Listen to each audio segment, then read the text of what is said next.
নমস্কাৰ পুনৰভতি আহিছো খবৰৰ মাজলৈ হাতী মানুহৰ সংঘাত অব্যাহত এবাৰ বন্যহস্তীৰ জাকে বিনষ্ট কৰিছে ধাননি পথাৰ শোণিতপুৰ জিলাত জাক বন্যহস্তীয়ে বিনষ্ট কৰিছে ধাননি পথাৰ আৰু চাহ বাগিচা এলেকা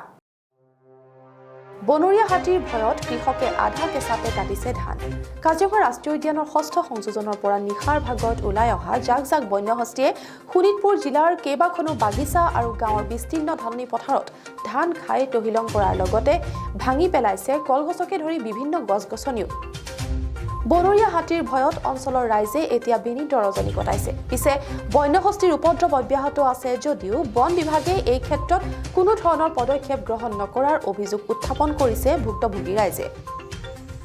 জামুগুৰিহাটৰ পৰা প্ৰেম তিৱাৰীৰ ৰিপৰ্ট আসাম এক্সপ্ৰেছ 24